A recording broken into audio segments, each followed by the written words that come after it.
Welcome to Bad Gear, the show about the world's most hated audio tools. Korg has a long tradition of taking Yamaha's Rubik's Cube of sound synthesis, frequency modulation and putting it in more approachable and futuristic looking instruments like the 707 from the 80s. Today we are going to talk about OpSix. While easy to use FM synths are always welcome, Korg did everything in their might to make loving this 2021 keyboard as hard as possible. After presenting a supermassive DX7-like prototype at NAMM 2020, Korg started shipping a plasticky and scaled-down final product, seemingly skipped quality control of the first production run, and as soon as the dust had settled, angered both early adopters and Korg fans outside of the States with an almost ridiculous US-only blowout sale. Thanks for making my job so easy. At the first glance, OpSix is ticking all the boxes. A mind-bogglingly versatile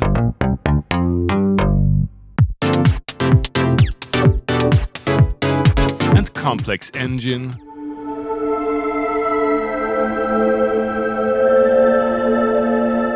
trapped inside a suspiciously lightweight enclosure with a generous yet feeble set of physical controls and an aftertouch-less keypad, worthy of a 0 years sub $100 MIDI controller. The mostly DX7 compatible 6 operator sound generator with up to 32 voices of polyphony is no longer locked away behind an impenetrable wall of menu diving, but clearly laid out on the front panel.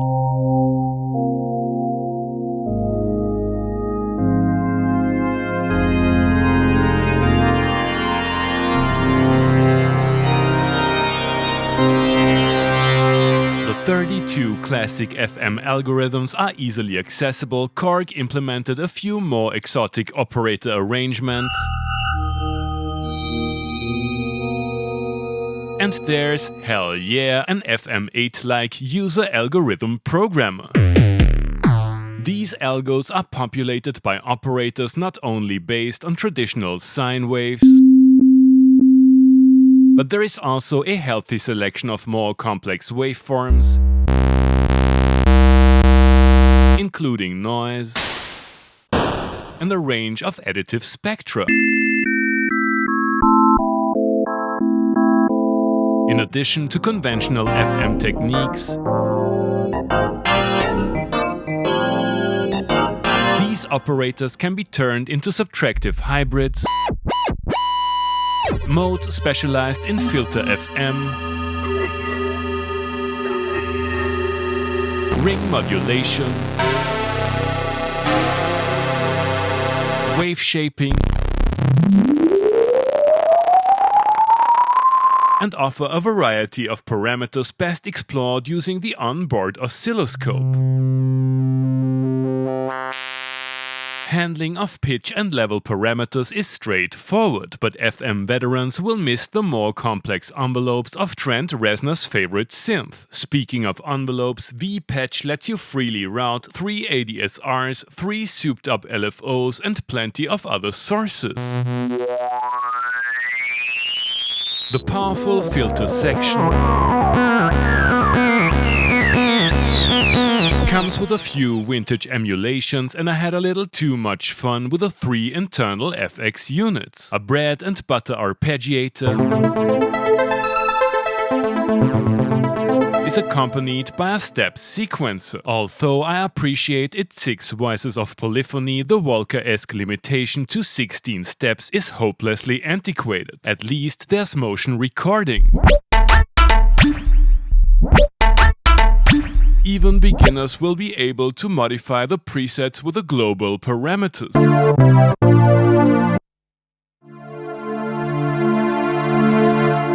You can work around the complete and utter lack of multitimbrality by leaving the established FM paradigm behind, switching to a carrier-heavy algo, key tracking the synth voice in an operator contraptions, and enjoying the Groovebox-like results.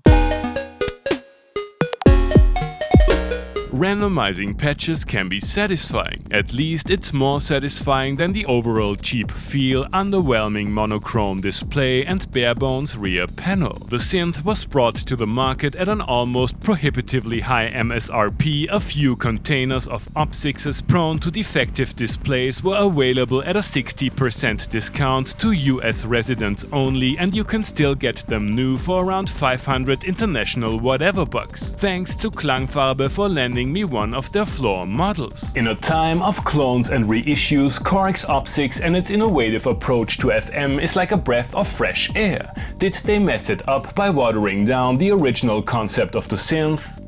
You have already heard the instrument in today's intro tune. No prisoners taken. I'm looking forward to pushing the quasi-multitimbrality of the synth to its limits in this OpSix only jam.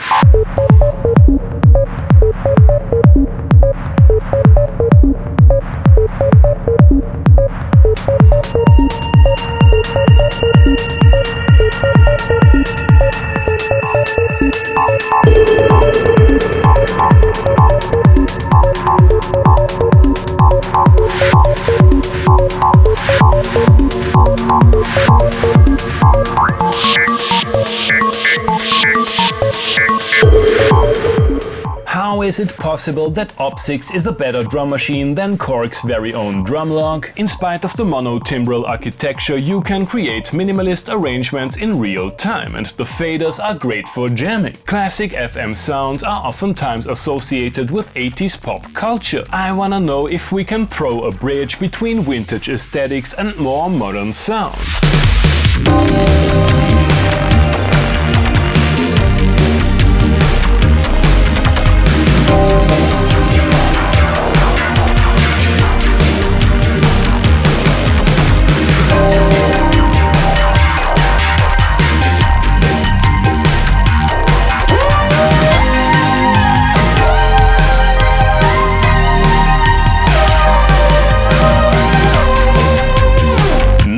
That's an interesting melange of digital synthesis staples and contemporary tones, both clean and dirty. While the UI is awesome by FM standards, the keyboard itself is not exactly a Steinway. The built-in sequencer is a real limitation. Let's combine the simplicity of its patterns with the sequencing possibilities of the DAW for some OpSix only Blue Banana danger bells orchestrated by Special Ops post-EBM FPS OST.